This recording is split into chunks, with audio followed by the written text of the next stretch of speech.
की है दिल्ली से, जहां पर कांग्रेस के पूर्व विधायकों ने केसी वेणुगोपाल से मुलाकात की, चर्चा की और इस मुलाकात में कांग्रेस की हुई करारी हार पर चर्चा की है। पूर्व विधायकों ने पार्टी के बड़े नेताओं की शिकायत की, सर्वे के नाम पर विधायकों के टिकट काटने का आरोप लगाया, पीसीसी के बड़े नेताओं पर पार्टी को गुमराह करने का आरोप लगाया है। शिकायतें की गई थी और अब इस बीच ये भरोसा दिया गया है केसी वेणुगोपाल की ओर से कि जो विधायक हैं उनसे 1-to-1 चर्चा भी की जाएगी।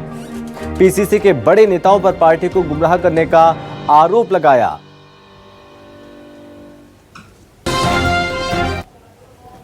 छत्तीसगढ़ में कांग्रेस की हार किस वजह से हुई, इसकी विवेचना चल रही है, लेकिन हमारे साथ 8 पूर्व विधायक हैं जिनके टिकट काटे गए।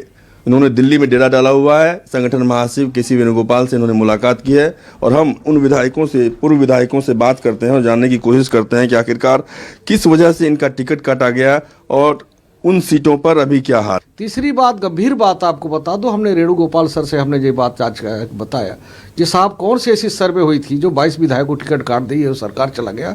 उन्होंने कहा छत्तीसगढ़ के नेताओं ने मुझे AICC से सर्वे नहीं कराने दिया गया, जो गंभीर बातें कही गई। और साथ ही हमारी इसलिए जीत के आ रहा है वहाँ, और हम इसका 1-to-1 बात करेंगे। 1-to-1 जितने लोग टिकट काटे गए हैं 22 MLA का, हम उनसे AICC में बुला के बात भी करेंगे। और जब ये बात हम लोगों ने वहाँ उठाया कि जो जवाबदार हैं उनके खिलाफ कार्रवाई हो, छत्तीसगढ़ में सरकार क्यों चली गई उसकी कार्रवाई होना चाहिए उनके खिलाफ, दोषियों के खिलाफ जिन लोगों ने कांग्रेस को नुकसान पहुंचाया है। तो डॉक्टर विनय साहब OBC वर्ग से आते हैं, मैं ST वर्ग से हूं। हम दोनों विधायकों को कांग्रेस से निष्कासित कर दिया गया 6 साल के लिए। ये बहुत ही हिटलरशाही है। इस बात का हम लोग न्याय की गुहार लगाने आए हैं कि जो दोषी हैं उनके खिलाफ कार्रवाई हो, और अपनी गलती छुपाने के लिए विधायकों को निष्कासन करने से काम नहीं चलेगा। जो दोषी है उनके खिलाफ कार्रवाई होनी चाहिए। आपको लगता है कि छत्तीसगढ़ सरकार ने सर्वे करवाया या भूपेश बघेल ने सर्वे करवाया या छत्तीसगढ़ के प्रदेश अध्यक्ष ने सर्वे करवाया, तो हार की जिम्मेदारी किसकी बनती है?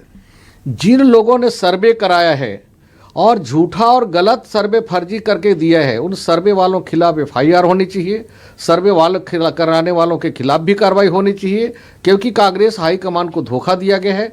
और यहाँ की जो प्रभारी हैं, छत्तीसगढ़ की कांग्रेस के जो प्रभारी हैं, जो AICC के सेक्रेटरी हैं शैलेजा मैडम, उनको भी तत्काल छत्तीसगढ़ से हटा देना चाहिए, क्योंकि सारी ये घटनाक्रम होता रहा और हाईकमान के संज्ञान में उन्होंने ला दी होती। अगर ये सारी रिपोर्ट उन्होंने लाया होता तो शायद इसका पुनरावृत्ति नहीं होता। जब छत्तीसगढ़ में कहीं से भी ये मीडिया रिपोर्ट हो या फिर भारतीय जनता पार्टी का इंटरनल रिपोर्ट हो, किसी ने भी नहीं कहा था कि छत्तीसगढ़ में BJP की सरकार बनेगी।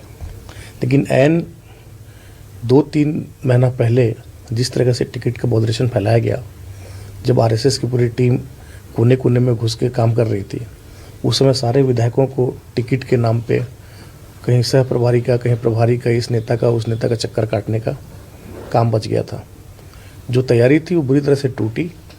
इसके बाद जो भी वहाँ रणनीतिकार थे, अभी माननीय केसी वेणुगोपाल जी से मुलाकात हुआ हम लोगों का, उनका भी साफ कहना था कि कहीं ना कहीं जो वहाँ के जो रणनीतिकार थे उनसे रणनीतिक चूक हुई है और उन्होंने अपना थोपने की कोशिश की है, और अपना थोपने के कारण आज छत्तीसगढ़ में कांग्रेस की सरकार नहीं बनी है। विधायक जो पूर्व विधायक हैं यहाँ पर मौजूद हैं, उनमें से 2 पूर्व विधायकों ने हमसे बात की और बताया कि आखिरकार क्या वजह है कि उनके टिकट काटे गए, और उन्होंने केसी वेणुगोपाल से मिलकर अपनी बात रखी।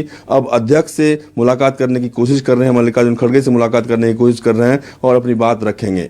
कैमरा पर्सन रफीक के साथ अरुण कुमार, दिल्ली न्यूज़ 24। तो शिकायतें की गई थी।